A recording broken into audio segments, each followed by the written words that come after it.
టీసీఎస్కి బుద్ధి జ్ఞానం ఉందో లేదో నాకు అర్థం కావట్లేదు. అసలు ఏం ఆలోచిస్తుంది టీసీఎస్? 5,00,000 మంది ఎంప్లాయీస్ ఉన్నారు నీ దగ్గర. అలాంటిది నీ స్టేట్మెంట్ ఎలా ఉండాలి? నీ మీద అంత పెద్ద ఆరోపణ చేసినప్పుడు నువ్వు ఎలా స్పందించాలి? జస్ట్ ఒక స్టేట్మెంట్ అంట. ఆ స్టేట్మెంట్ ఎలా ఉందో తెలుసా? జస్ట్ ఏదో క్యాజువల్గా పాస్ చేసినట్టు ఉంది స్టేట్మెంట్.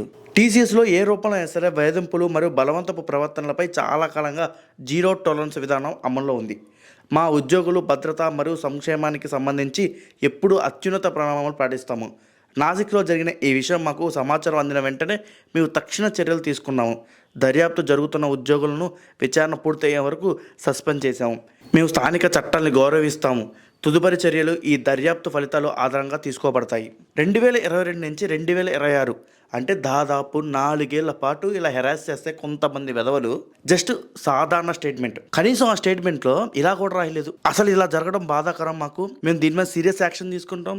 ఇంటర్నల్ కమిటీ ఒకటి వేస్తాము, దీన్ని ఇన్వెస్టిగేషన్ చేస్తాం ఇంటర్నల్గా. ఇకపై ఎప్పుడు ఇలా జరగకుండా చూసుకుంటాం అనే ఒక్క మాట కూడా మాట్లాడలేదు. 4 ఏళ్ల పాటు హెరాస్ చేశారు. నీకు అర్థమవుతుందా?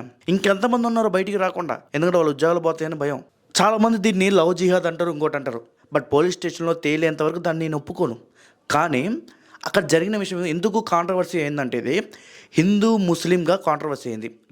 ఇది ఎందుకు హిందూ ముస్లింగా కాంట్రవర్సీ అయిందంటే, అక్కడ ఇబ్బంది పడిన అమ్మాయిలందరూ హిందూస్, ఇబ్బంది పెట్టిన వాళ్ళందరూ ముస్లిమ్స్ అబ్బాయిలు. సో అందుకని చెప్పేసి ఆ 9 మందిని అరెస్ట్ చేశారు. తర్వాత విచారణలో బయట తేలుతుంది, ఈరోజు రేపు ఖచ్చితంగా బయటకు వస్తుంది. కానీ ఈ యొక్క కేసు బయటపడిన తర్వాత, ఈ ఆరోపణలు బయటపడిన తర్వాత టీసీఎస్ స్పందించిన విధానం చాలా వరస్ట్ అంటే వరస్ట్గా ఉంది. టీసీఎస్ కాదు, ఏ కంపెనీలోనైనా సరే ఐసీసీ అని ఒకటి ఉంటుంది, ఇంటర్నల్ కంప్లైంట్ కమిటీ అని. ఈ ఐసీసీ అసలు పనిచేస్తుందా? జీరో టాలరెన్స్ అంటారు. అసలు కేసు పెడితేనే కదా తెలిసేది. కేసు పెట్టకుండా చేస్తున్నారేమో.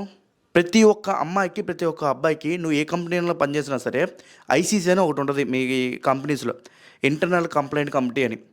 అందులో ఫిర్యాదు చేయండి. అందులో కూడా పట్టించుకోకపోతే, హెచ్ఆర్ మేనేజర్ పట్టించుకోకపోతే, అందులో ఫిర్యాదు చేస్తే, అందులో కూడా పట్టించుకోకపోతే మీ డిస్ట్రిక్ట్ కలెక్టర్ దగ్గరికి వెళ్ళి ఎల్సీసీ అని ఒకటి ఉంటుంది, లోకల్ కంప్లైంట్ కమిటీ అని. ఇది sexual harassment of women at work place 2030 act ప్రకారం మీరు వెళ్ళి ఆ ఎల్సీసీలో కంప్లైంట్ చేస్తే డిస్ట్రిక్ట్ కలెక్టర్ ఆఫీసులో వాళ్ళ మీద ఖచ్చితంగా చర్యలు తీసుకుంటారు. ఈ వీడియో ఎవరైనా అమ్మాయిలు కానీ అబ్బాయిలు కానీ చూస్తే ఇదొక్క విషయం మాత్రం ఖచ్చితంగా గుర్తుపెట్టుకోండి. అండ్ మీ ఫ్రెండ్స్కి ఖచ్చితంగా షేర్ చేయండి. ఇది నేను ఎందుకు ఈ ఎల్సీసీని రైజ్ చేస్తున్నానంటే, ఇప్పుడు ఈ టీసీఎస్ కేసులో కూడా హెచ్ఆర్కి చెప్పినా కానీ తను కామన్ అన్నాడంట. ఎంఎన్సీ కంపెనీస్లో, ఐటీ కంపెనీస్లో అంటే కామన్ అంట. ఎవడు చెప్పాడు కామన్ అని? అమ్మాయిలు అరెస్ట్ చేయడం కామనా నీకు? ముందు వాని బొక్కలేసి కొట్టాలన్నమాట ఎక్కడ పడితే అక్కడ. ఒక్కసారి టీసీఎస్ మీద ఆరోపణలు వచ్చిన తర్వాత ప్రతి ఒక్క కంపెనీ నుంచి చాలామంది బయటకు వచ్చి మా మీద కూడా ఇలా చేశారని చెప్తున్నారు. విహెచ్పి ఉంది కదా, అది ఒక హెల్ప్ లైన్ నెంబర్ రిలీజ్ చేసింది. ఇలా హెరాస్మెంట్ చేస్తే మీరు నాకు కంప్లైంట్ అని. ఒక్క రోజులో థౌజండ్స్ ఆఫ్ కేసెస్ వచ్చినాయండి, with proofs, screen shots and video recordings, అంటే వీడియో కాల్ రికార్డింగ్స్, ఆడియో రికార్డింగ్స్తో సహా, ఫోన్ కాల్ రికార్డింగ్స్తో సహా.